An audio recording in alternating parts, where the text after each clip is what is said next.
जय जिनेंद्र। मित्रों, आज हम देखेंगे दुश्मा नामक छठे आरे के बारे में। हम इस समय वर्ष 20,525 में हैं। दुनिया में सब कुछ बदल चुका है। ये है भविष्य की दुनिया। टेक्नोलॉजी इतनी हावी हो चुकी है कि लोगों ने धर्म आराधना को भुला दिया है। चारों ओर सिर्फ पैसों की अंधी भागदौड़ है। पैसे के बिना कुछ नहीं। पाप और हिंसा अपने चरम पर है। छठा आरा प्रारंभ हो चुका है। चारों ओर त्राहिमाम मच गया है। ऊपर से आग बरस रही है। नीचे बाढ़ आ गई, महाप्रलय आ गया। हमें बचाओ। इस छठे आरे में सब कुछ समाप्त हो जाएगा। कुछ गिने चुने लोग ही बचेंगे। बचे हुए लोगों को भरत क्षेत्र के अधिपति देव उठाकर वैताढ़ पर्वत ले जाएंगे। बचाओ! कोई है? हमें यहाँ से निकालो। ये महाप्रलय है। ये कैसी जगह है?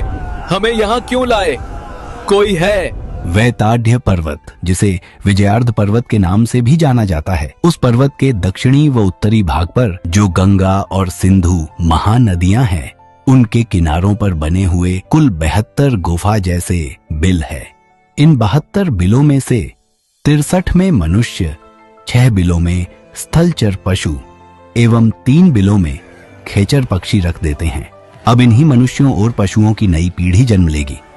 इनसे पैदा होने वाली पीढ़ी की लंबाई 1 हाथ जितनी और अधिकतम आयु 20 वर्ष होगी। इस छठे आरे के दुश्मा काल में ऐसे बौने ही पैदा होंगे।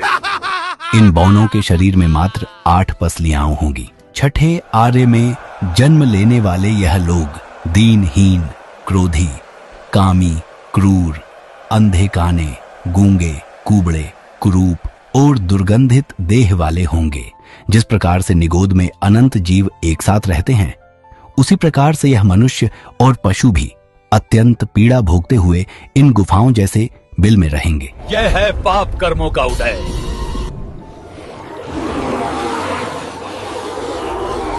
यहाँ पर दिन में सूर्य आग की तरह तपेगा। रात्रि में चंद्रमा अत्यंत ही शीत प्रदान करेगा। आकाश से अग्नि की वर्षा होगी। नदियों में पानी उबलेगा। भयानक आंधियां चलेंगी। कुल मिलाकर यह लोग नरक जैसी जिंदगी का अनुभव करेंगे।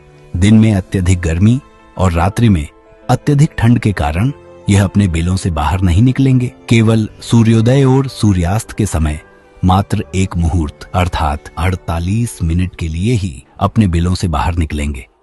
बिलों से निकलते ही यह नदियों की ओर दौड़ेंगे। नदियों से मछली और कछुओं को पकड़कर उन्हें रेत में दबाकर छोड़ देंगे। भयंकर गर्मी और शीत से वह मछलियां और कछुए पक जाएंगे। तब यह लोग बिलों से निकलकर रात्रि की शीत से पके जलचर जीवों को प्रातः और दिन में सूर्य की गर्मी से पके जीवों को संध्या में रेत से निकालकर खाएंगे।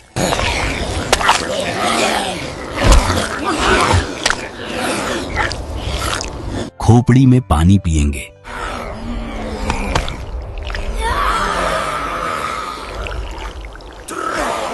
खाने पीने के बाद यह आपस में लड़ाई झगड़े और मारपीट करेंगे।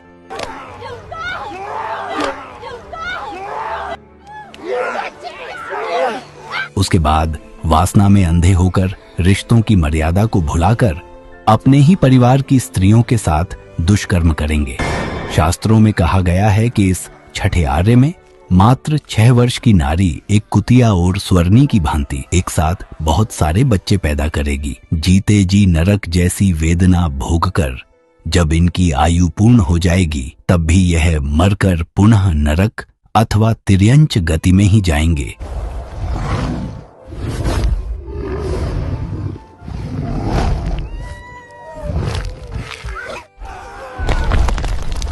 हमने जिनेंद्र भगवान की वाणी क्यों नहीं सुनी? हमने पाप कर्म क्यों किए? हमने पाप क्यों किए? हमने कंदमूल क्यों खाए?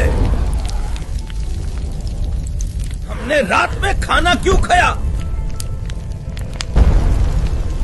अगर तुमने अपने पूर्व जन्मों में तीर्थंकर भगवान की वाणी को मान लिया होता तो तुम्हें इस भयानक नरक में नहीं आना पड़ता। तुमने रात को भोजन किया, हिंसा की पाप किए, अब तुम्हें इसका फल भुगतना ही पड़ेगा। यदि तुम इस छठे आरे के दुखों से बचना चाहते हो तो आज से ही धर्म आराधना प्रारंभ कर दो।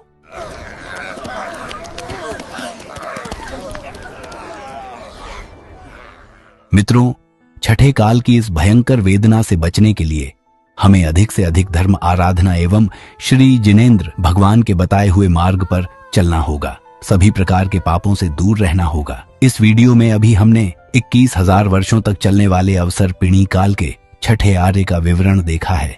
अवसर्पिणी काल की सूची आप स्क्रीन पर देख सकते हैं। इस छठे आर्य की समाप्ति पर उत्सर्पिणी काल प्रारंभ होगा।